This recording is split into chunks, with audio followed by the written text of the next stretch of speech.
Hello, everyone. Welcome to another episode of Spiritual Readiness on the Time of the Shift.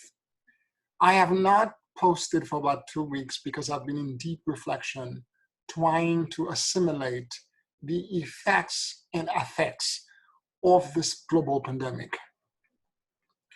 I find myself in a very strange position because I foresaw this. I channeled this initially about 5 years ago, where there was a global pandemic that had the potential to create a massive human die-off. Now, I have to tell you, when you're getting these messages, you're in a transcendental state and you're getting a message and it's a glimpse at something. But how that something manifests around you, particularly when you're part of it, is a completely different thing.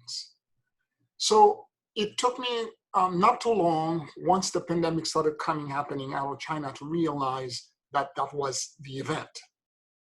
And I begin to try to prepare myself and to prepare my people. And also, initially, it was just sheer panic because I was not prepared. I felt that I was not ready. Now, I have to tell you that initially, when I saw it, I had contacted friends of mine who, the thing that came very clear to me, because when I saw the die-off, was the grief and the loss that the survivors were going to feel.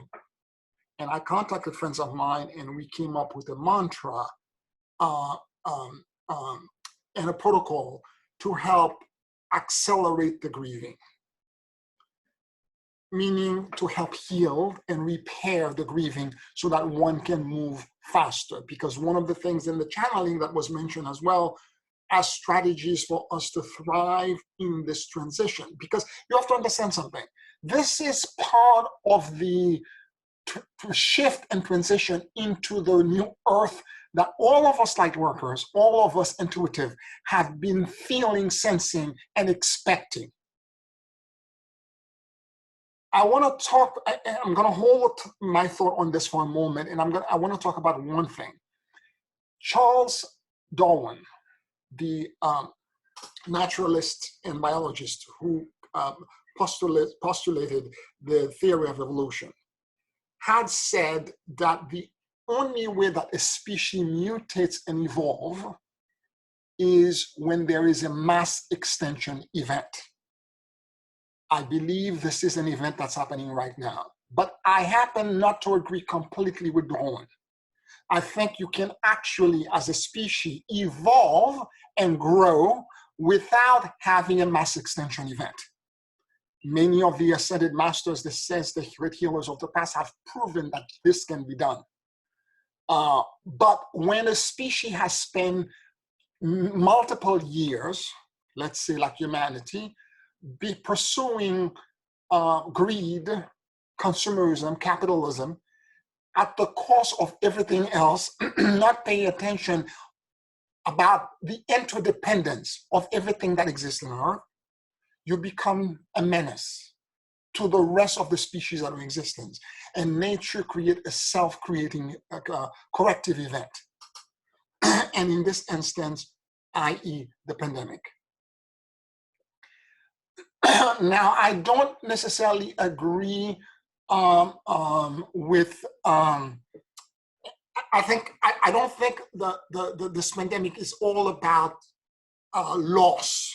It's all about grieving. Although I am deeply and profoundly aware of the impact it is having on individuals, particularly the essential services people that are putting their life at risk every day to make sure that we fight this and we transition through this. I happen to be very blessed to have family members and dear friends of mine that are working in the healthcare industry. I understand the emotional and psychological impact that this is creating in all of them, more than the average person, because my friends and my family members talk to me. And I know how emotionally painful this is for a healthcare worker to witness all this death around them and feel impotent and feel out of control. I am praying for all of you, and I deeply feel for you. Now, if any of you desire this mantra and the protocol on how to say this, just email me, reach back to me and email me your email address. I will forward this to you for free. Now, additionally, I just want also for you to be aware that many of us on the planet right now are experiencing grief at all different levels. And I'm not talking about just people that have lost friends and family members. I'm talking about grief of your way of life, grief of the loss of your job, grief over an entire way of socializing, grief because you're in isolation. There are all kinds of levels of grief, and I foresaw this. And this is why I had isolated the mantra, because I didn't want to have to search for something, for a solution at the time. 5 years ago, we came up with this. But you have to understand that grief also moves in different stages. First, there is the denial stage. There is anger. There is depression. There is bargaining. And in the end will come the acceptance. Now, there are things that are happening that we're not in control of. And this is the hardest part for us to accept, is that we don't have control. And we are not in a position to dictate term. And we have to surrender this lack of control to a power that's higher than us. And that relationship has to be cultivated. And in so doing, we end up finding freedom and begin to touch. Because I have to tell you, the strangest thing that's happening as the grief and all this pain and all this physical suffering and emotional suffering is going on simultaneously, if you can get into the acceptance, there is a tremendous amount of light. I feel at time when I'm connecting to it that I'm enveloped in euphoria. I have yet never felt anything that was that good. This pause has allowed, at some point, very recently, half of the population of the earth to slow down and to begin to analyze your relationship to everything else. I know a lot of us are trying to rush back to normal and go back to normal, state, countries, activities. And a lot of it is being driven by finance, by money and greed and GPD,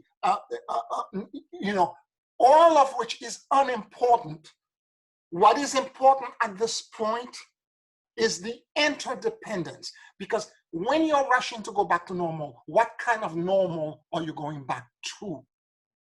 And is this something that you're going to pursue without learning the lesson that this pause is trying to teach you? And to my mind, that's the biggest and greatest lesson that is needed right now. We need to go more deeper and much more internal and begin to question the pursuit, the activities and all the things that we were sold or domesticated to believe if they are actually true. And what essentially in our heart that are we being told in terms of what we should be doing as opposed to what we have been doing. And my hope is that a lesson will collectively be learned so that we can transition into the new earth.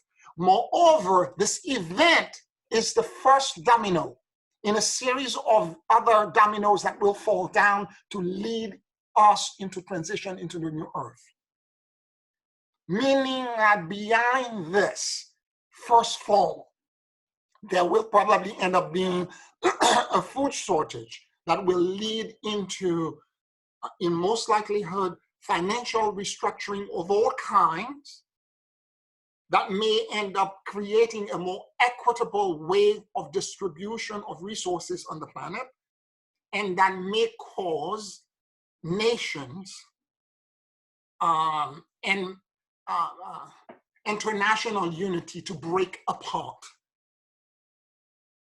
So we need to understand that there's a lot of pieces that are flying up in the air. We need to be going internal and understand how we personally connect to all of it. Don't be myopic and don't stay only in the survival, which is to grab and to try to shelter and hold yourself in a in a little ball, but rather understand the long-term effect that all of this will have. I hope this video kind of makes sense, but it took me a while for me to try to formulate all of these various things that were coming up for me. Thank you for listening. Share this video if this is aligned with you. And please subscribe to the channel and like it. And I'll talk to you next week. Thank you.